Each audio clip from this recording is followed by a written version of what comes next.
Welcome back to The Warrens, the evidence behind the legend, the final chapter in this special documentary investigation from Deathly Curious Australia.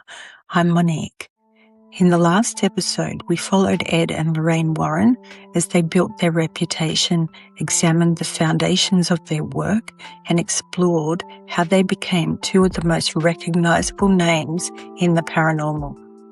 But every investigator has the cases that define them, the investigations that shape public opinion, the stories that become legend. In this final chapter, we begin with the case that changed everything, Amityville. It's one of the most famous haunted house stories ever told. It's inspired books, documentaries, and blockbuster films. It's also one of the most investigated and disputed paranormal cases in modern history. As always, we'll separate historical records from later retellings, witness testimony from interpretation, and ask the same question that's guided this investigation from the very beginning. What does the evidence tell us? Let's continue the investigation.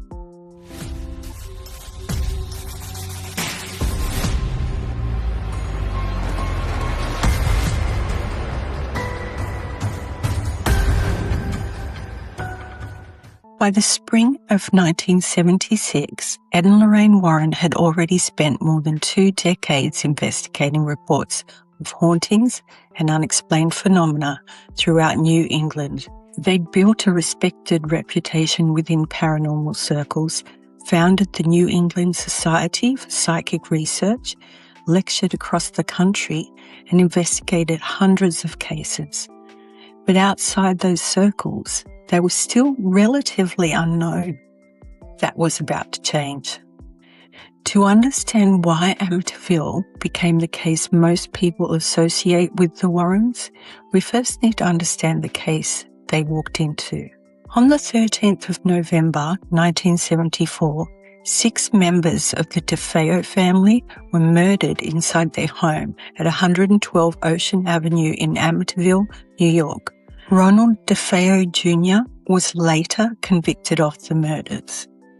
Just over a year later, George and Kathy Lutz bought the property. They knew the murders had taken place there before they moved in. 28 days later, they left.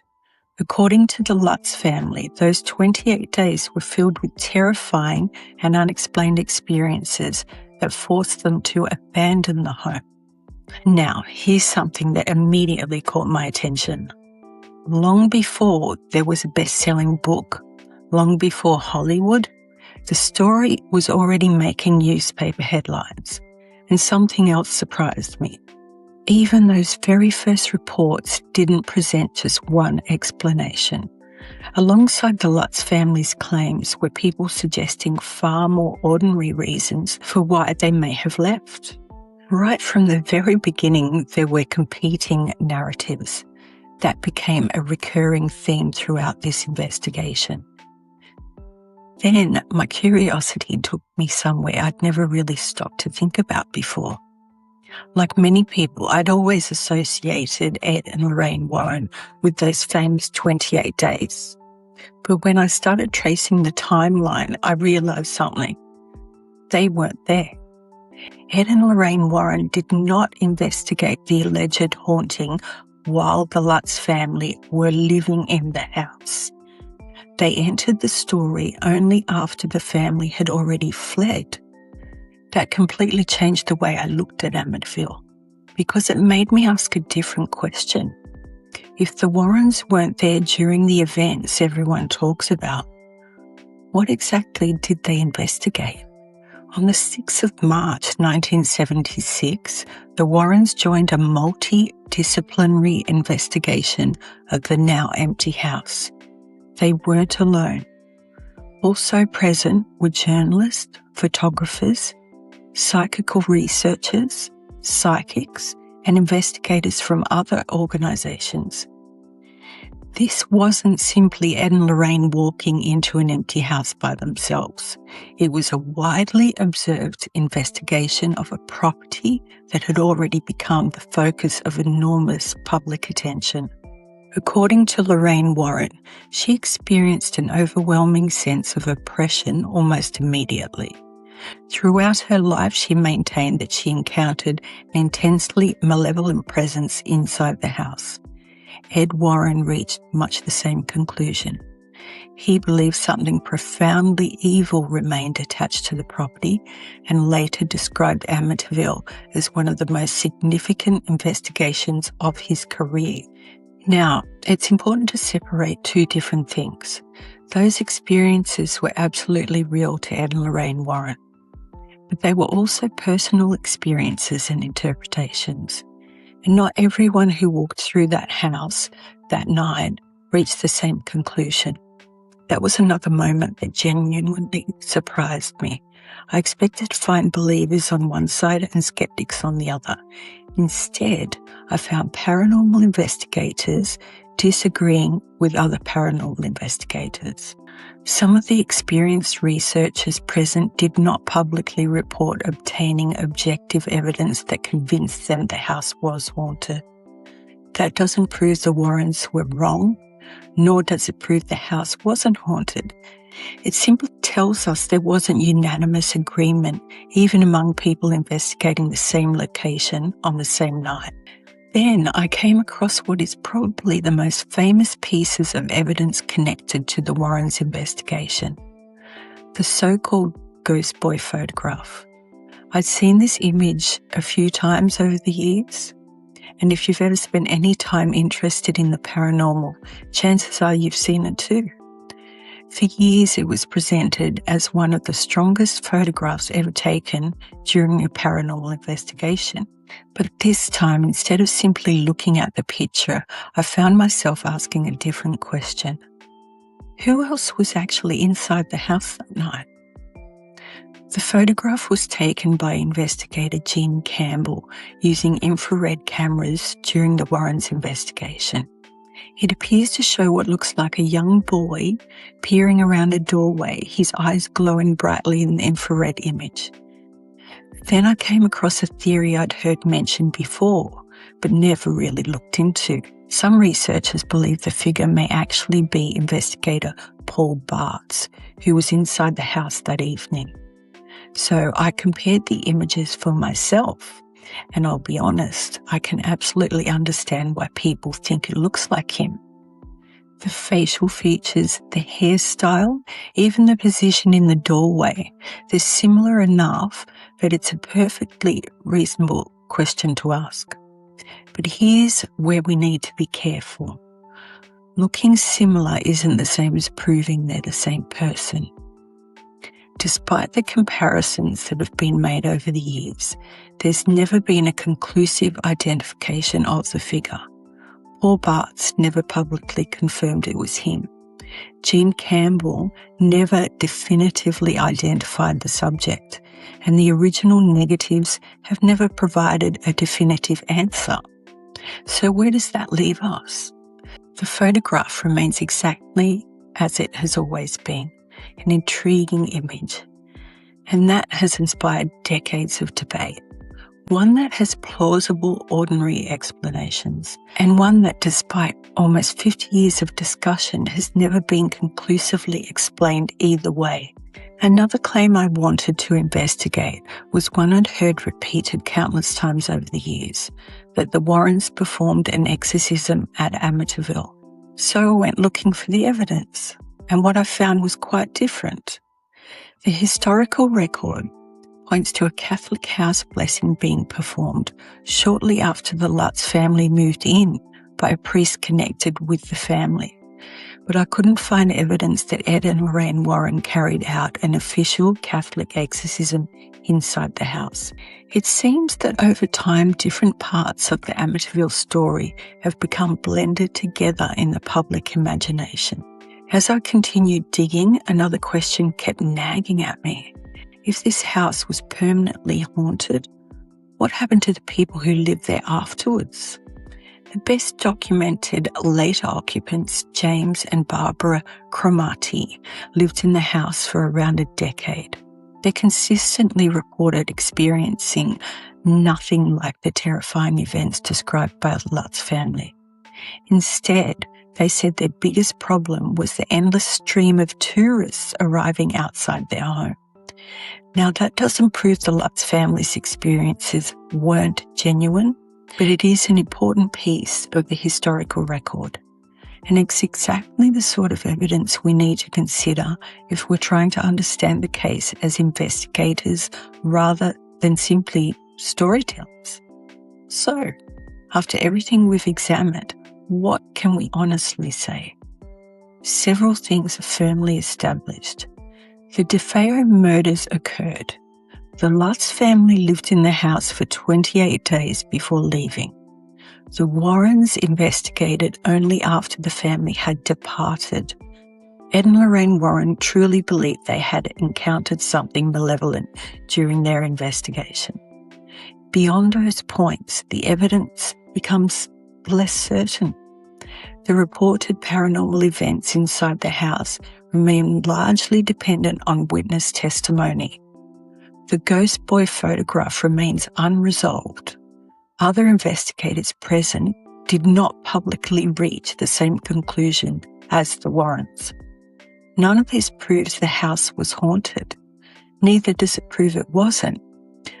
What it does reveal is something perhaps even more important. It tells us a great deal about Ed and Lorraine Warren as investigators. They were prepared to accept witness testimony. They placed significant weight on Lorraine's psychic impressions, and they interpreted what they experienced through a deeply spiritual framework. Supporters see that as being open to forms of evidence beyond conventional science. Critics argue they sometimes reached conclusions they extended beyond what could be independently verified. Whatever conclusion you personally reach, one thing is beyond dispute. Amityville changed everything. It transformed Ed and Lorraine Warren from respected regional investigators into internationally recognized figures in the paranormal. From this point forward, every major case they investigated would be viewed through the shadow of Amityville, and the next case would take them somewhere no paranormal investigators had ever gone before, into an American courtroom. The case became known around the world as The Devil Made Me Do It. It's probably one of the most famous paranormal stories ever connected to Ed and Lorraine Warren. A murder, a courtroom, a claim that demonic possession had driven an ordinary young man to kill. But the more I research this case, the more I realize that title does something interesting. It makes us start at the end, because this story doesn't begin with a homicide. It doesn't begin in a courtroom, and it doesn't even begin with Arnie Johnson. It begins months earlier with an 11-year-old boy. Brookfield, Connecticut, summer 1980. Debbie Glatzel and her boyfriend Arnie Cheyenne Johnson were preparing to rent what they hoped would become their first home together. Debbie's younger brother David came with them to look at the property. While they were there, David later said he saw an elderly man who warned him, "Beware." That moment has become part of the legend surrounding the case. But before we go any further, I think it's important to say something. One thing I've tried to do throughout this documentary is go back to the earliest sources I can find before looking at the books, the movies, or the stories that came later. And that's exactly what I've done here. Because once The Devil Made Me Do It became a headline, this case took on a life of its own. I wanted to know what people were actually saying at the time, not years later, not decades later, at the beginning. And that immediately changed the way I understood what happened. The earliest newspaper reports don't start with demons. They start with a family who believed something frightening was happening to their son. David began telling his family that the old man kept coming back. His descriptions became increasingly disturbing. His mother Judy believed him. Whether you interpret what happened next as psychological, spiritual, something unexplained, or something else entirely, one thing is clear. The Glatzel family believed they needed help. And that's where Ed and Lorraine Warren enter the story. The next 12 days would change the Glatzel family forever. According to the family's earliest accounts, David began seeing the same figure again and again. At first, he described an elderly man. Then his descriptions became more unsettling. He said the figure's skin appeared dark and burned. He claimed it had animal-like features and warned him to stay away from the house. The experiences weren't limited to what David said he was seeing. His family later described a dramatic change in his behavior. David reportedly screamed through the night. He lashed out at family members, used language they said was completely out of character, and claimed invisible forces were attacking him. His mother Judy said there were times it took several adults to calm him down. As I worked through the earliest newspaper reports, something stood out to me. Today, this case is almost always described as a story about demonic possession. But that's not how it all began. It began with a frightened family trying to understand what was happening to their 11-year-old son. That distinction matters, because when we look at the earliest reporting, there isn't a headline declaring a boy possessed by demons. Instead, there are parents looking for answers. That led me to another question. Who did they ask for help? I'd always assumed the Catholic Church had brought Ed and Lorraine Warren into the case. It seemed like the obvious sequence of events. But once again, the earliest sources told a different story. It wasn't the church that contacted the Warrens, it was Judy Glatzel. Judy had attended lectures given by Ed and Lorraine Warren years earlier and remembered their work investigating alleged hauntings and demonic cases. As David's condition appeared to worsen, she reached out to them directly, hoping they might be able to help. Only after that did Ed and Lorraine Warren become part of the story. Judy's phone call marks the beginning of Ed and Lorraine Warren's involvement in what would become one of the most controversial cases of their careers. By 1980, the Warrens were already well known within paranormal circles. Amityville had brought them international attention, but families had been contacting them for years asking for help with experiences they couldn't explain. When they arrived at the Glatzel home, they didn't walk into a murder investigation. They walked into a family in distress. Ed's role was to begin documenting what the family was reporting. He interviewed David, spoke with Judy and the other family members, and started building a picture of what they believed had been happening over the previous 2 weeks. Lorraine approached the investigation differently. She later said that almost immediately she sensed what she described as a dark presence surrounding David. In one of her earliest public interviews, Lorraine described seeing what she called a black mist-like figure form near the boy. She believes they weren't dealing with what she would have considered an ordinary haunting. That immediately caught my attention. The famous claim about 43 demons is often repeated whenever this case is discussed. I assumed that had been one of the first conclusions the Warrens reached. It wasn't. When I traced their earliest interviews, I found that Lorraine's first public descriptions were actually much simpler.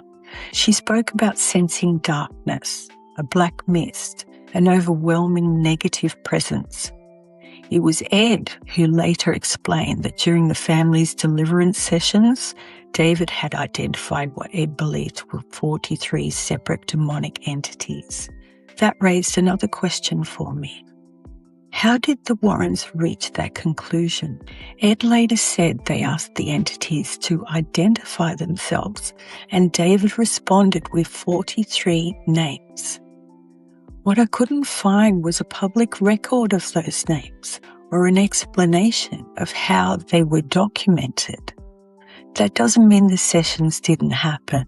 It simply means some of the most frequently repeated claims in this case rely on records that haven't been made publicly available. As Ed and Lorraine continued their investigation, they reached a conclusion that would shape everything that followed. They believed this wasn't a haunting. They believed David was experiencing demonic possession. And unlike previous cases, they knew this investigation couldn't end with them. The Catholic Church would soon become involved. The Catholic Church's involvement is one of the most misunderstood parts of this entire case.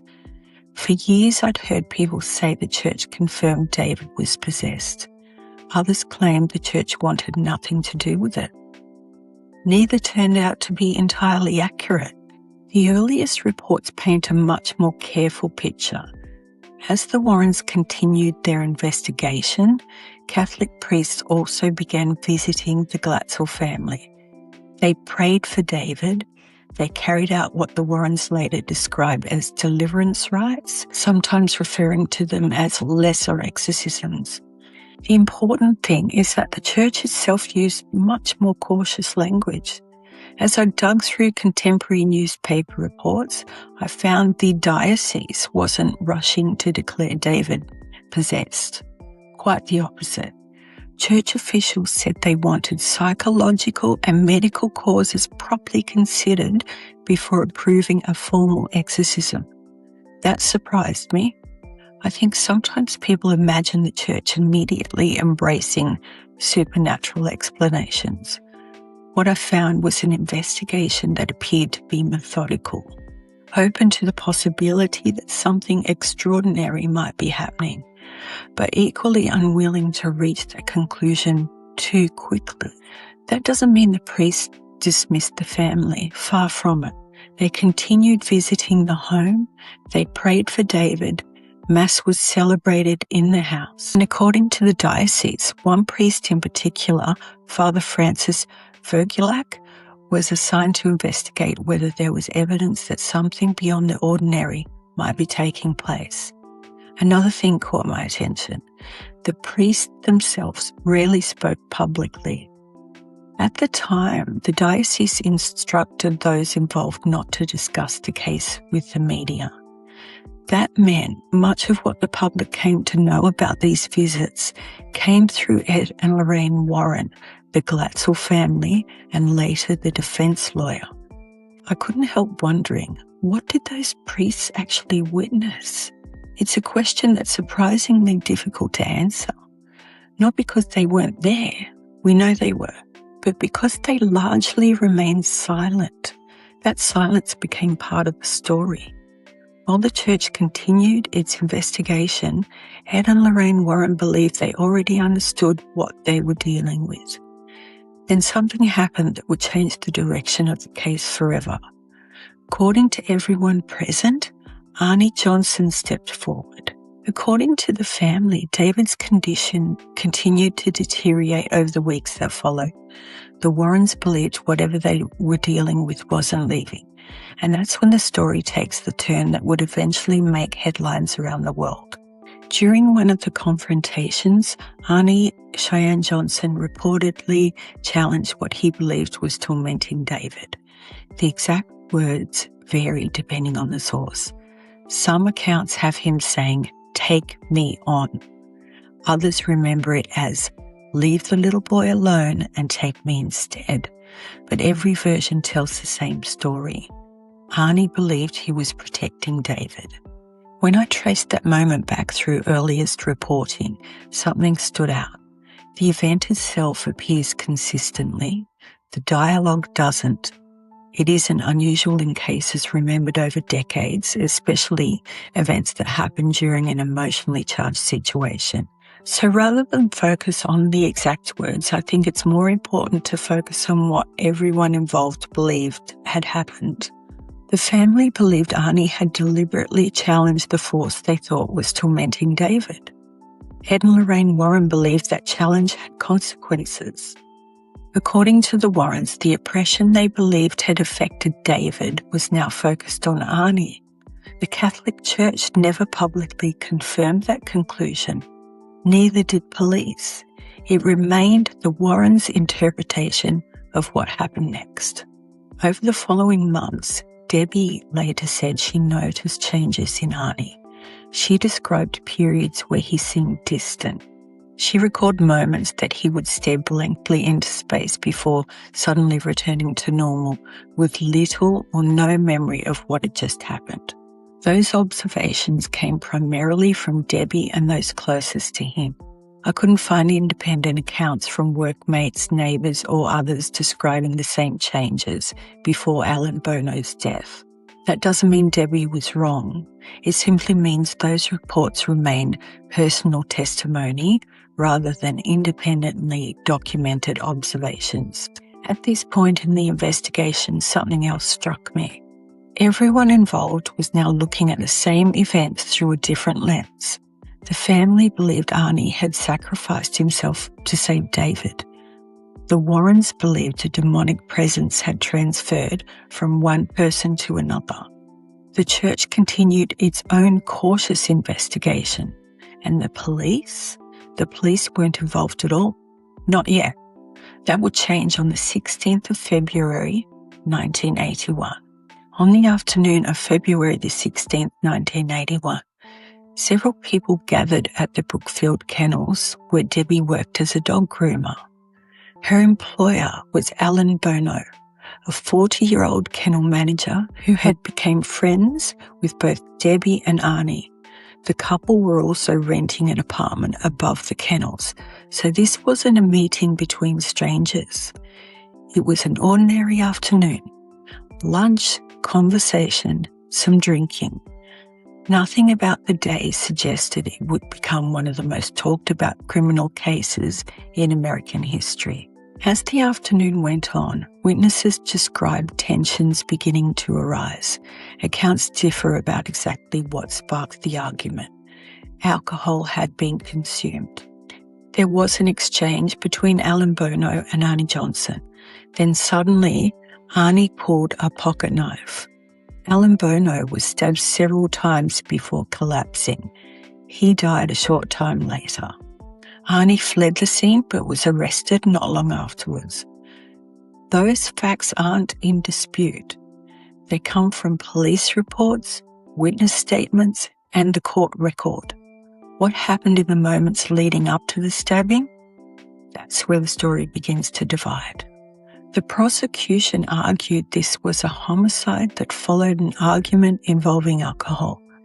The defense didn't dispute that Arnie had stabbed Alan. Instead, they argued something almost unprecedented, that Arnie wasn't responsible for his actions because he'd been under the influence of a demonic force. When I reached this point in my research, I realized something else.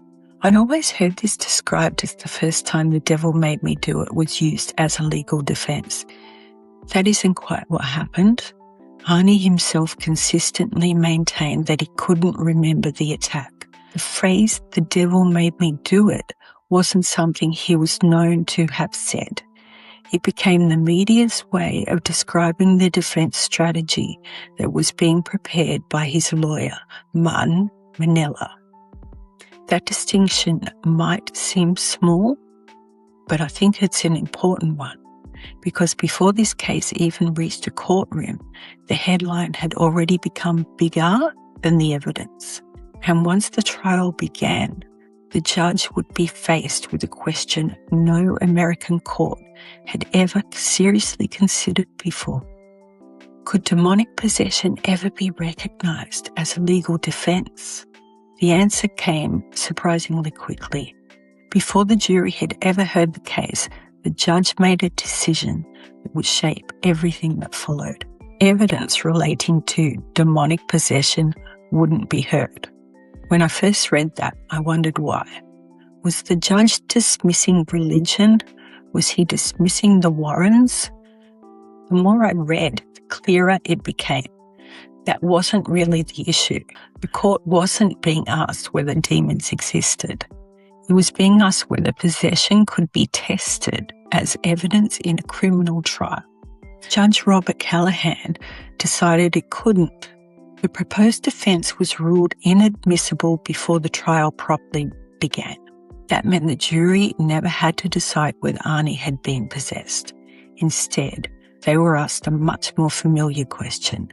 Had the prosecution proved its case beyond a reasonable doubt? Marta Minella still spoke publicly about possession, and the Warrens continued to stand by their investigation. But inside the courtroom, the focus had shifted. It became a homicide trial. As I worked through the newspaper reports, I noticed something else. Almost overnight, the media stopped talking about David. The church faded into background. Even Alan Bono sometimes seemed to disappear from the headline. Everything became, "The devil made me do it." I found that really interesting because the headline almost took on a life of its own. It was memorable. It sold newspapers, but it also simplified a story that was anything but simple. After hearing the evidence that was allowed before the court, the jury found Arnie Johnson guilty of first-degree manslaughter. He was sentenced to serve between 10 and 20 years in prison. He would ultimately spend around 5 years behind bars before being released on parole. Legally, that was the end of the case. Historically, it was only the beginning. Because while the courtroom had reached its verdicts, the debate over what really happened was just getting started. The trial may have ended, but the story didn't. If anything, this is where it really began. For Ed and Lorraine Warren, the Arnie Johnson case became one of the investigations they would spend the rest of their lives talking about.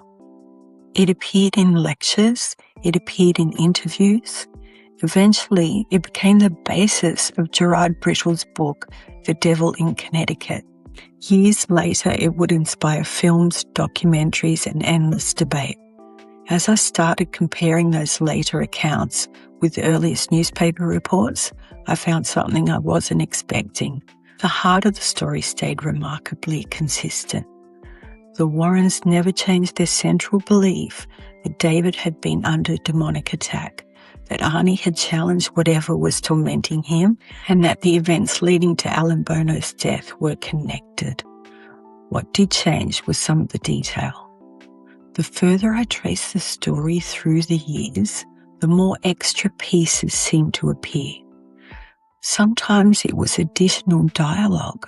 Sometimes it was descriptions of things people remembered seeing. Sometimes it was explanations that hadn't appeared in the earliest reporting. That isn't unusual. When people tell the same story over decades, details often become clearer in their own minds, or they remember things they hadn't spoken about before. It doesn't automatically make those memories wrong. It just means it's worth asking one simple question. When does this detail first appear? That became one of the guiding questions throughout this documentary. One example really stood out. You've probably heard people say David was possessed by 43 demons. I'd certainly heard it. What surprised me was discovering that this wasn't something added years later for a movie. Ed Warren was already talking publicly about 43 demons in 1981. He said David had identified 43 names during the family's deliverance sessions. What I couldn't find was a public record of those names or any explanation of how they were documented. For me, that doesn't settle the question either way. It simply tells us where the claim comes from and where the evidence becomes harder to follow. The same thing happened with the recordings the Warrens said they made during the investigation. I found good evidence that those recordings existed. Journalists at the time said they'd heard them. What I couldn't establish was whether those recordings had ever been independently examined or made publicly available in full. That became another reminder that this case still contains unanswered questions. Not because people haven't offered explanations, but because some of the original material remains out of public reach. By the time I reached the end of this case, I'd gone back over my notes more than once. There were a few things I'd assumed before I started researching that simply didn't hold up. One of the biggest surprises was how Ed and Lorraine Warren became involved. I'd always imagined the Catholic Church had called them in. Instead, The earliest reports showed it was David's mother, Judy, who contacted them after hearing them lecture several years earlier. That completely changed the way I looked at the beginning of this story. The church also turned out to be far more cautious than I'd expected. Before this investigation, I'd often heard people say the church confirmed David was possessed. What I found was more complicated than that. The priest clearly took the family's concerns seriously and continued visiting the home, but the diocese wasn't rushing towards a formal exorcism. It wanted other possibilities considered as well. That felt like an important distinction. Another question I couldn't let go of was the claim that David was possessed by 43 demons. I'd heard that story for years, but I wanted to know where it actually started. Tracing it back led me to Ed Warren's interviews from 1981, where he explained that David had identified the 43 names during the family's deliverance sessions. What I couldn't find was a public record of those names or any surviving documentation showing how they were recorded. For me, that doesn't prove the claim or disprove it. It simply marks a point where the evidence becomes much harder to follow. Something else surprised me. I'd expected to find that Ed and Lorraine Warren's version of events had changed dramatically over the years. It really didn't. The central story they told remained largely the same from the earliest interviews onwards. What changed was some of the finer details that appears as the years went on. That doesn't automatically mean those details were invented. It just reminded me why I kept coming back to the earliest sources throughout this documentary, because that's usually where the strongest evidence is. When I first sat down to research this chapter, I thought I was investigating whether Devil Made Me Do It really happened. By the end, I realized I'd actually been investigating something different.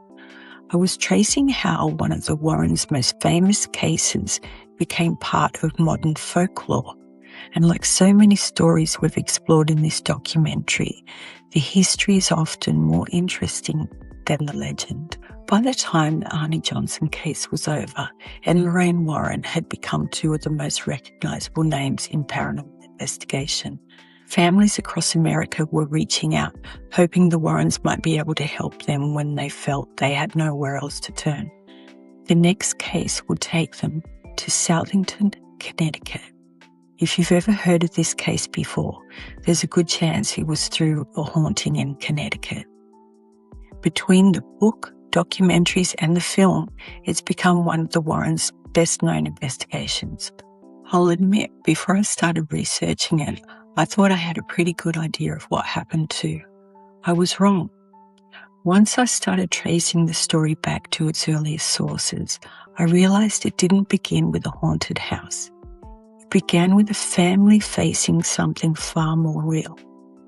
In 1986, Alan and Carmen Snedeker were trying to keep life as normal as possible while their teenage son Philip underwent treatment for Hodgkin's lymphoma. They needed a house close to the hospital. When they found a large rental property in Southington, it seemed like the right place for their family. At that point, there were no ghost stories, no paranormal investigators, just a family trying to get through an incredibly difficult time. The first surprise came when I started looking into the history of the house itself. Today, it's almost always described as a former funeral home. That much is well supported. What isn't clear is that whether the Snedeker family knew that before they'd moved in. Carmen later said they only discovered the building's history after they were already living there. Other people connected to the property remembered it differently and said the family had been told before signing the lease. I went looking for evidence that would settle that question. I couldn't find it. So rather than pretending one version is more certain than the other, I think it's important to acknowledge that this is where the historical record starts to become less clear. That might not sound like a major detail, but as I kept researching, I realized it mattered. Because from this point on, Separating what can be independently verified from what people actually remember experiencing becomes one of the biggest challenges in understanding this case. The first reports of anything unusual came from Philip. According to the family's later accounts, he began telling his parents he didn't like being in the basement. He said he was hearing voices, and at times he believed he could see people who weren't there. One thing I found interesting was how the family responded. Looking back now, it's easy to assume everyone immediately thought the house was haunted. But that's not what I found. Philip was undergoing treatment for Hodgkin's lymphoma, and Carmen later said she wondered if there might be another explanation for what he was describing. That's a pretty understandable reaction for a parent. According to the family's account, the experiences didn't stop with Philip. Over time, other members of the household began describing things they couldn't explain. Carmen spoke about strange smells that appeared without any obvious source. Other family members later described hearing unexplained noises around the house.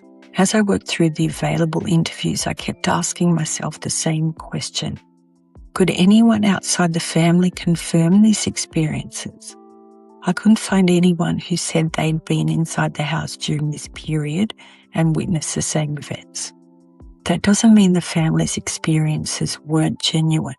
It simply means this part of the story comes to us through their own recollections. That became important because the case was still private. The Warrens hadn't arrived. There wasn't a book. The story hadn't attracted wider public attention. Everything that happened during those first few weeks was taking place within one family. Eventually, Carmen decided she needed help. According to her later interviews, she had contacted Ed and Lorraine Warren and described what had been happening in the house. The Warrens said they travelled to Southington the following day with members of their investigation team. This was the point where the case began to move beyond the Snedeker family and into the Warrens' hands. When Ed and Lorraine Warren arrived, the family had already been living with these experiences for some time. They weren't walking into a house where strange things had just started happening. According to the family's account, they were meeting people who felt frightened, exhausted, and desperate for answers. One thing I'd noticed throughout this documentary is that Ed and Lorraine almost always approached a new case in the same way. They started listening, they spoke with the family, asked questions, and tried to understand what each person believed had happened before reaching any conclusions. That seems to have been the approach here as well. According to Ed and Lorraine Warren's later interviews, it didn't take long before they believed they were dealing with something far more serious than an ordinary haunting. Lorraine described feeling an oppressive presence in the house. Ed reached a similar conclusion and believed the activity had a demonic element. As I looked for independent evidence supporting those conclusions, I ran into a familiar problem. I could find the Warrens explaining what they believed. I could find the family describing what they experienced. What I couldn't find were investigation notes, recordings, or other material that allowed me to independently follow the Warrens' reasoning from beginning to end. That doesn't mean those records never existed. It simply means they aren't part of the public record I was able to examine. I found myself thinking back to the Arnie Johnson case. There we had court documents, police records, and newspaper reports that helped build the timeline. Snedeker is different. Here, much of what we know comes from the people who lived through it and the investigators who responded. That doesn't make their accounts any less important. It just means we have to be careful to distinguish between witness testimony and evidence that can be independently examined. According to the Warrens, they continued investigating the house over the weeks that followed, working alongside other members of their team as they tried to understand what the family believed was happening. As the Warrens continued their investigation, they believed the family needed more than their help alone. According to Ed and Lorraine, they contacted members of the Catholic Church and asked them to become involved. This was another point where I wanted to slow down and check the evidence. I'd already learned during the Arnie Johnson case that people often use the word exorcism quite loosely. The church doesn't. When I started looking into the Snedeker case, I found references to priests visiting the house and carrying out religious rites. Some reports described the house being blessed, others referred to Mass being celebrated there. Later accounts also mention an exorcism. What I couldn't establish with confidence was exactly what happened or in what order. Unlike the Arnie Johnson case, I couldn't find publicly available church records that clearly documented the process or identified the clergy involved. Again, that doesn't mean those events didn't happen. It simply means I couldn't independently verify the details. So I think the fairest way to present this part of the story is to say that the Warrens and the family consistently maintained that the church became involved. Beyond that, the historical record becomes much harder to follow. While I was researching this, I realised something else. The further I got into the Snedeker case, the more I found myself asking, not did this happen? How do we know this happened? That became the question I kept coming back to, because by this stage, most of the public story was no longer coming from newspaper reports.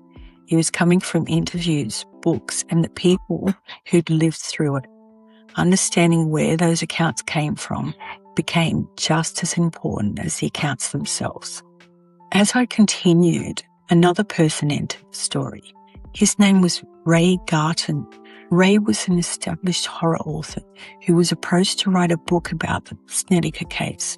That book would eventually be published as In a Dark Place. At first, that didn't seem unusual to me. The Warrens had worked with authors before, and by the early 1990s, there was already strong public interest in their investigations. Then I came across something I wasn't expecting.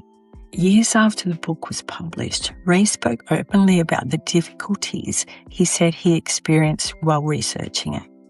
He explained that members of the family sometimes remembered events differently. From his perspective, there were inconsistencies that made it difficult to build one clear timeline. Ray later recalled raising those concerns with Ed Warren. According to Ray, Ed told him not to worry about every inconsistency and to focus on telling the story. I want to be careful here. That conversation comes from Ray's later recollection. Ed Warren was no longer alive when those comments were made publicly, so he never had the opportunity to respond. For me, that doesn't settle the question either way. What it does tell us is that one of the people involved in documenting the case later had concerns about how difficult it was to reconcile everyone's memories. That also reminded me of something we've seen before. When people live through frightening or emotional events, it's not unusual for different people to remember parts of the experience differently. That doesn't automatically mean anyone is being dishonest. It simply means memory isn't always as straightforward as we'd like it to be. Something else also became clear during this research. Ray Garton wasn't investigating the case in the same way I was. He was writing a book. Those are two very different jobs. As I reached this point in the story, I found myself asking another question. How much of what people know about the Snedeker case comes from the original investigation, and how much comes from the book that followed? For me, that's one of the most interesting questions in this entire chapter. The publication of In a Dark Place introduced the Snedeker case to a much wider audience. For many people, that book became the version of events they knew best. Years later, The Haunting in Connecticut brought the story to cinemas, although the film took significant creative liberties and wasn't intended to be a documentary account of what happened. As I compared those later versions with the earliest material I could find, something stood out. The central story remained surprisingly consistent. The Snedeker family maintained they experienced disturbing events after moving into the house. Ed and Lorraine Warren continued to say they believed the family had been dealing with a demonic infestation. Those core elements didn't really change. Where things became more difficult was in the detail. Some accounts included experiences that didn't appear in earlier reporting. Other descriptions became more elaborate as years passed. That isn't unique to this case. It's something we've seen before. As stories are told and retold over many years, people often remember additional details or describe events differently than what they did at the beginning. I don't think that's something we should ignore. I also don't think it's something we should automatically treat as evidence that the entire story is unreliable. For me, it simply reinforces why I wanted to begin this documentary with the earliest sources I could find and work forwards from there. That approach doesn't answer every question, but it does help separate what was reported closest to the events from what appeared later. By the time I reached the end of my research, I realized I wasn't trying to decide whether the house was haunted. I was trying to understand how one family's experiences became one of the Warrens' most famous investigations. They're not quite the same question. By the time I finished researching the Snedeker case, I realized it had been one of the most challenging investigations in this documentary, not because there wasn't enough information, but because so much of the information came from different places, and not all of those sources carried the same weight. One of the first things that became clear was why the family moved into the house. There wasn't any mystery there.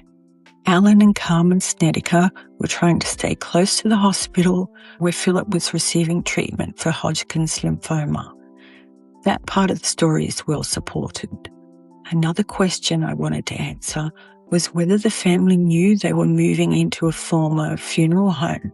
I found conflicting accounts. The Snedeker family maintained they only discovered the building's history after they moved in. Other people connected with the property remembered it differently. I couldn't find enough evidence to confidently resolve that disagreement. As the investigation continued, I found myself asking the same question over and over. Where did this claim come from?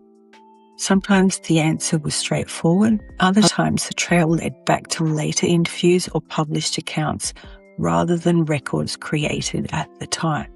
Again, that doesn't automatically make those claims unreliable. It simply means we have to be honest about where the evidence comes from.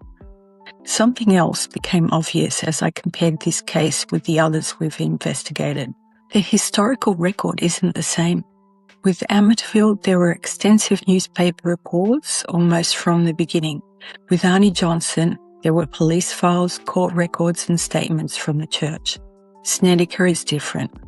Much of what survives comes through the family, Ed and Lorraine Warren, and the people who later documented the case.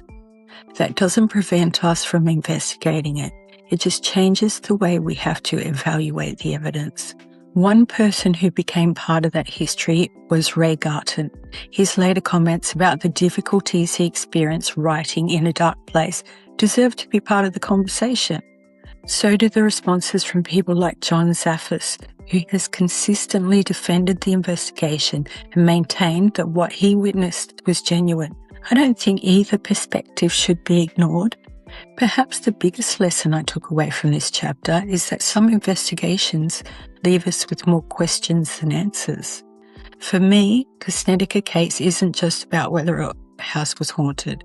It's also about how stories are documented, how memories are preserved, and how history is reconstructed years after the events themselves. By the end of this investigation, I hadn't reached a simple conclusion. What I had reached was a much better understanding of where the evidence is strong, where it becomes uncertain, and why those differences matter. So the unresolved questions we have are exactly when the family became aware of the house's history, the full chronology of the Warrens' investigation, whether additional photographs, recordings, or investigation notes still exist outside the public record. So, it's open to interpretation. The Snedeker case left me thinking about something I hadn't expected. Not because I'd reached a definite answer. If anything, I'd finished the investigation with more questions than when I started. What stayed with me was how often the original reports didn't quite match the story that most of us know today. The further I dug, the more I realised that wasn't unique to one case. So before moving on, I found myself asking a simple question. Would I see that happen again? The next investigation took me to West Pittston, Pennsylvania.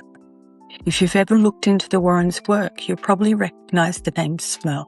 It's one of the cases that's mentioned over and over again. It's been described as one of their strongest investigations and one of the most convincing examples of a family living through a haunting. I'll be honest, that's the version I thought I was going to find. Instead, I found something a little different.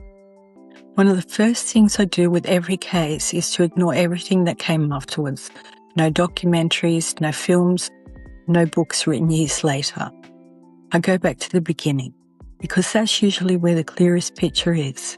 Jack and Janet Smurl moved into a duplex in West Pittston during the 1970s. It wasn't famous. It wasn't sitting on a hill overlooking an abandoned town. It was simply where they lived and raised their family. When I read the earliest newspaper reports, I wasn't reading about one of America's most famous hauntings. I was reading about a family who believed something wasn't right inside their home. That difference might seem small, but I think it's important. Once a case becomes well known, it's easy to forget there was a time before anyone outside the local community had even heard of it. According to Jack and Janet, nothing happened overnight. They didn't wake up one morning convinced their house was haunted. The way they described it, their concerns built gradually. Looking back, they remembered things that had unsettled them. But at the time, they didn't necessarily see them as connected. I stopped there for a while because it felt familiar. Most of us don't jump to extraordinary conclusions the first time something odd happens. We look for an ordinary explanation, and that's exactly what I'd expect a family to do. As time passed, the Smurls believed those ordinary explanations were becoming harder to find. They reported disturbances inside the house that they couldn't account for. As those experiences continued, they became convinced something else was happening. Whether that something else was paranormal is the question that brought me here. The fact that the family believed it was happening isn't really in dispute. The question is what the evidence allows us to say all these years later. That's where I noticed another difference between the legend and the historical record. The local newspaper coverage was far more restrained than I expected. The journalists weren't declaring the house haunted. They weren't telling readers that demons had moved into West Pittston. For the most part, they were reporting that a local family was making extraordinary claims, speaking to the people involved and documenting how the story was unfolding. That might not sound particularly remarkable, but it matters. Because once a case reaches national television, once books are written and documentaries begin revisiting it, those early reports can disappear behind the legend. I didn't want that to happen here. If I was going to understand why the Smurl case became one of the Warrens' defining investigations, I felt I owed it to the family and to the evidence to let the story unfold the way it unfolded for them. Not from the end, from the beginning. As the reports continued, so did the family's search for help. That stood out to me because it's another detail that often gets lost when people tell this story today. The Warrens weren't the first people the Smurls turned to. Like most families, they looked much closer to home. They spoke with neighbours, they reached out to clergy, they tried to understand what they believed was happening before their story ever attracted national attention. I think that's an important distinction because it tells us something about where they were emotionally. They weren't trying to become part of a famous paranormal case. They were trying to make sense of what they believed they were living through. Eventually, word of the family's experiences spread beyond West Pittston. Local newspapers became interested, then television crews followed. As I worked through those reports, I noticed the story slowly changing. Not the family's central claims, the way the case was being presented. The earliest articles focused on a family asking for help.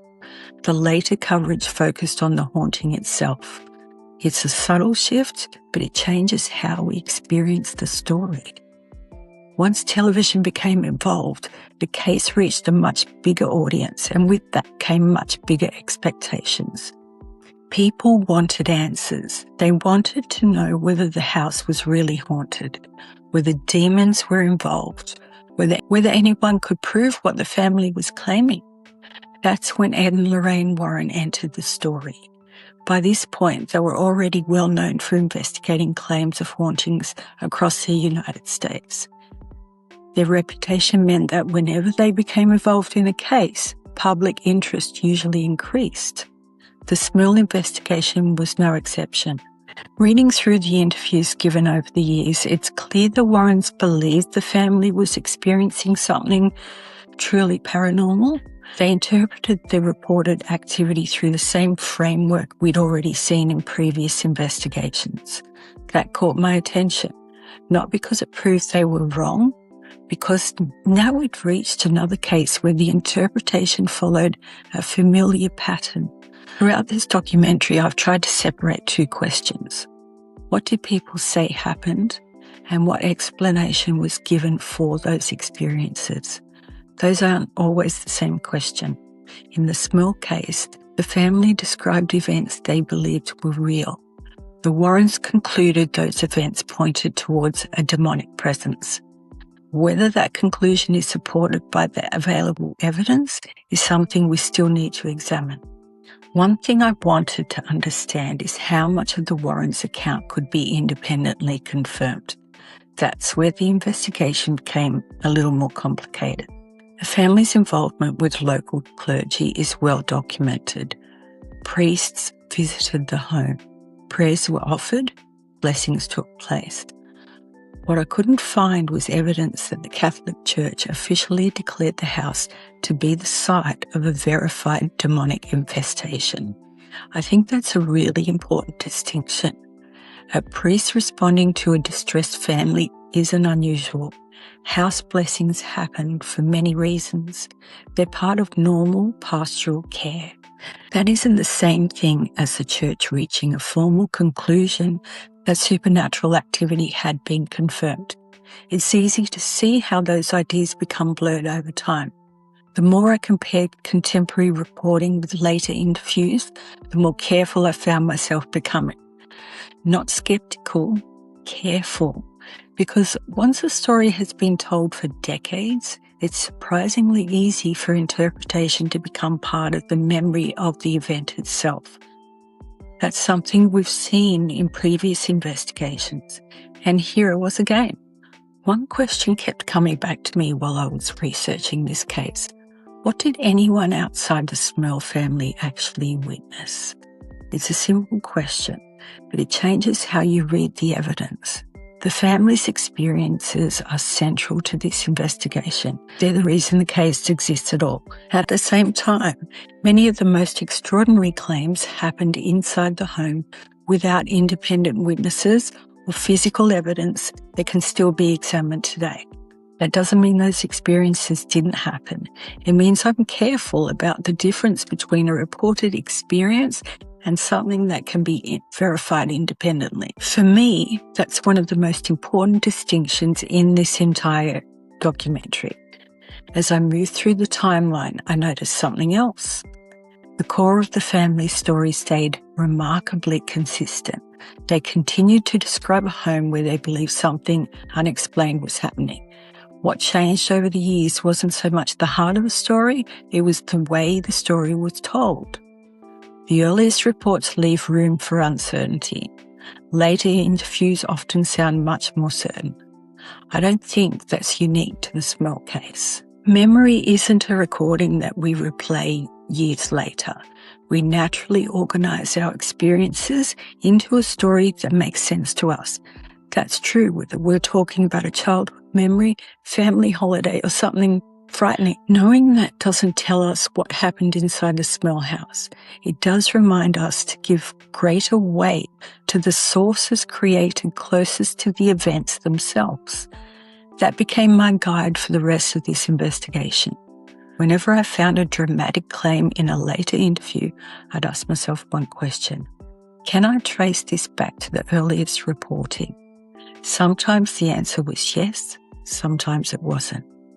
Those moments mattered because they helped me separate the history from the legend. By now, another pattern was becoming clear. The more public a case became, the more polished the story often sounded. That's understandable. People are interviewed repeatedly. They tell the same story many times. Certain moments stay with them. Other details fade away. That doesn't automatically make the later accounts unreliable. It simply means they need to be read alongside the earliest sources, not instead of them. I found myself thinking back to the beginning of this documentary. One of the reasons I wanted to revisit the Warrens' cases was because I'd heard the same stories for years without ever asking where those stories came from. The investigation kept bringing me back to that question. Not, do I believe it? But how do we know it? For me, that's a much more interesting question. It's also the question that changes the way we look at cases like Smurl. Once I stepped back from all the notes, one conclusion felt fair. The evidence supports that the Smurls believed they were living through frightening experiences. It also supports that they sought help, spoke publicly about those experiences, and became the focus of intense media attention. What the evidence doesn't do is independently confirm every extraordinary claim that has become attached to the case over the years. I don't see those two findings as contradictory. In fact, I think they can both be true at the same time. The Smurl case doesn't ask us to choose between calling the family dishonest or declaring the haunting proven. It asks something more challenging. How do we investigate extraordinary claims when the strongest evidence is personal testimony? That's a question that doesn't end with the Smurls. In many ways, it follows us into every Warren investigation.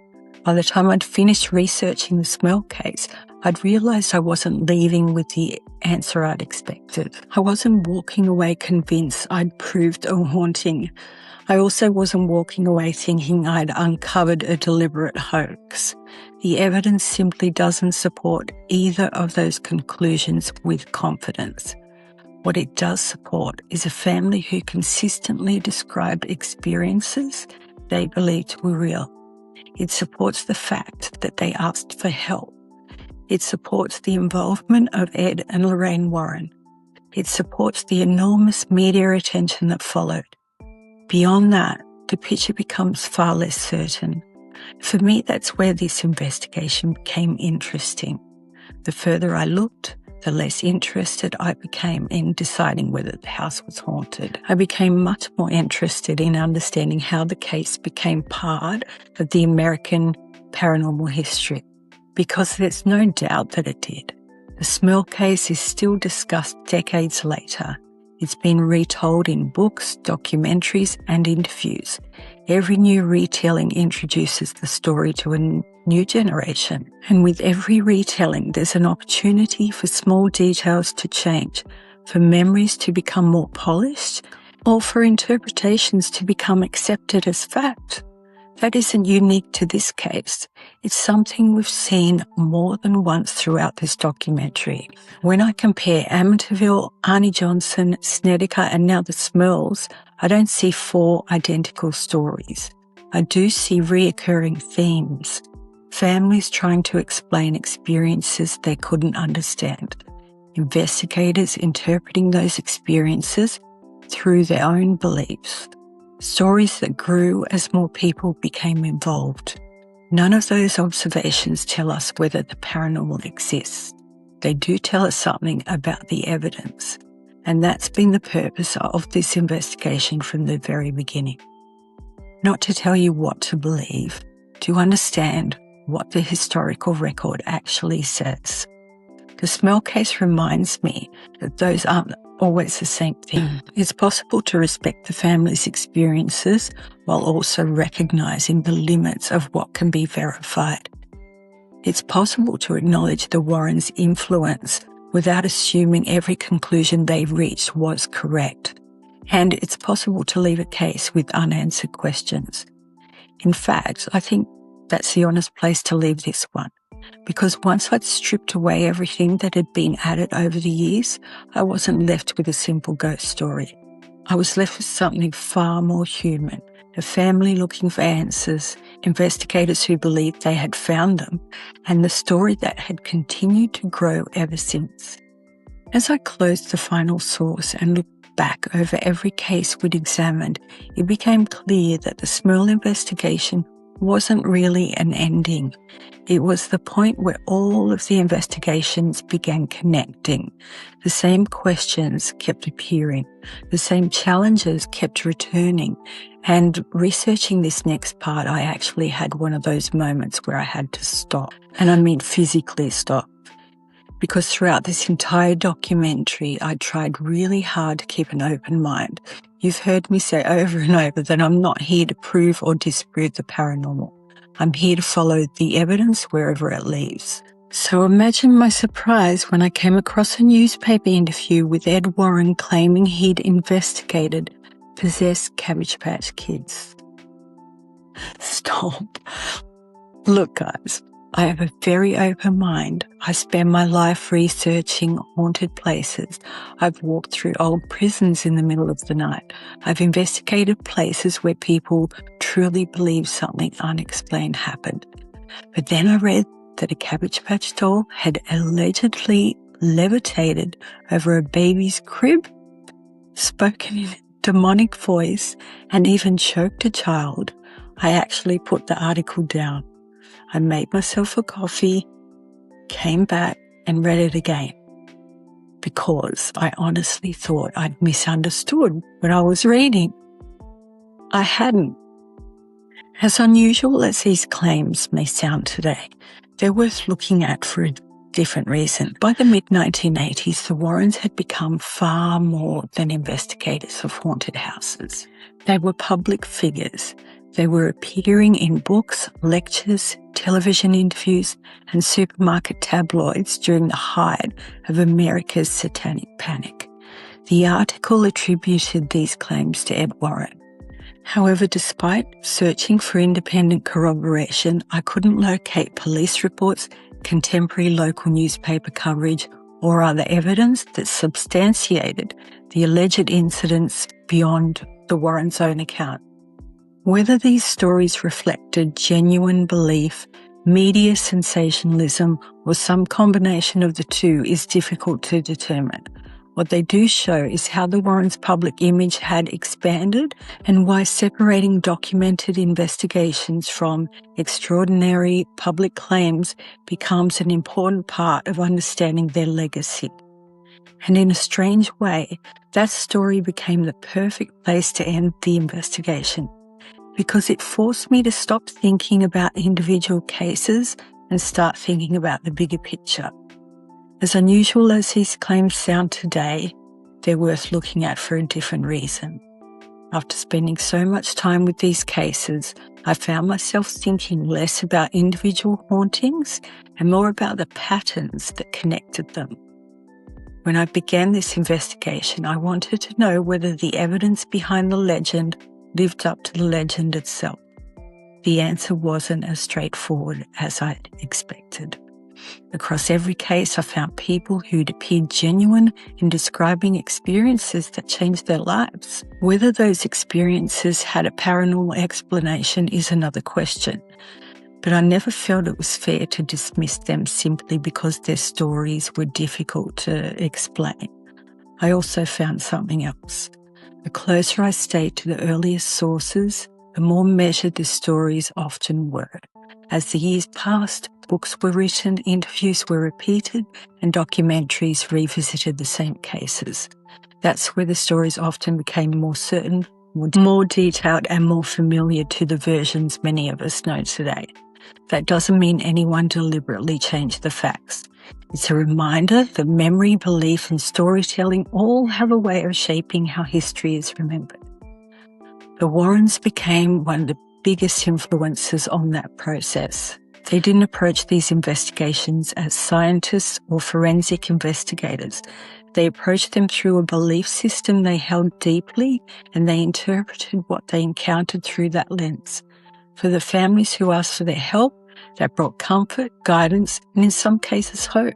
Whether their conclusions were always correct is something the evidence simply doesn't allow me to answer with certainty. What I can say is this: Ed and Lorraine Warren changed the way the paranormal was discussed. Long before ghost hunting television shows and social media investigations, they brought these stories into the public conversation. They influenced generations of investigators, inspired countless books and films, and became part of paranormal history in a way few others have. That's a legacy that deserves to be recognized. It's also a legacy that deserves to be examined carefully. That also means acknowledging the controversies that continue to shape how the Warrens are remembered. Years after Ed Warren's death, allegations made by Judith Penny during legal disputes connected with the Conjuring film franchise raised serious questions about the Warrens' private lives. Penny, who'd been associated with the Warrens for decades, alleged that she had been involved in a relationship with Ed Warren from the time she was a teenager, that Lorraine Warren knew about it, and that one of the Warrens' most well-known pieces of evidence, the White Lady of Union Cemetery, had been staged using her. These were serious allegations, but they were never tested in court, and Lorraine Warren's representatives strongly denied Penny's account. As with many aspects of the Warrens' legacy, they remain part of the historical record without providing definitive answers. If this investigation has taught me anything, it's that curiosity works best when it's paired with honesty. Sometimes the evidence supports a claim. Sometimes it raises more questions than answers. And sometimes the most honest conclusion is admitting that we simply don't know. For me, that's not a disappointing ending. It's what makes these stories worth investigating in the first place. If you've stayed with me through all three parts of this investigation, thank you. We've covered a lot of history, testimony, controversy, and evidence, and I truly appreciate you taking this journey with me. When I started this series, my goal wasn't to prove that Ed and Lorraine Warren were right or wrong. It was to ask the questions, follow the evidence wherever it led, and separate what can be documented from what has become legend. After everything we've uncovered, I still find myself in the same place. Curious enough to keep asking questions, skeptical enough to keep looking for answers, and grateful that some mysteries continue to challenge us. There's a saying I've tried to live by for a long time. In the search for the truth, be true to yourself. And I think that's the best way to approach stories like these.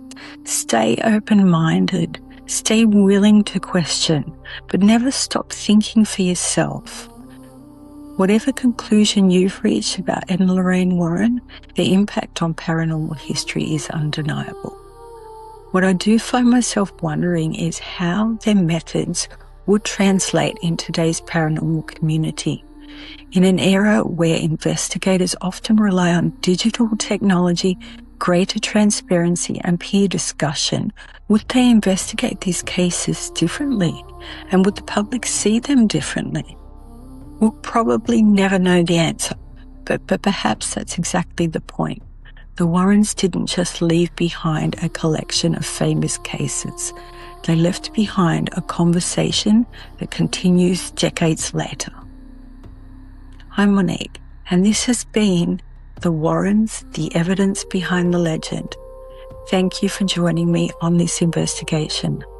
Until next time, stay curious, because sometimes the most interesting evidence is the evidence that leaves us with more questions than answers. Bye.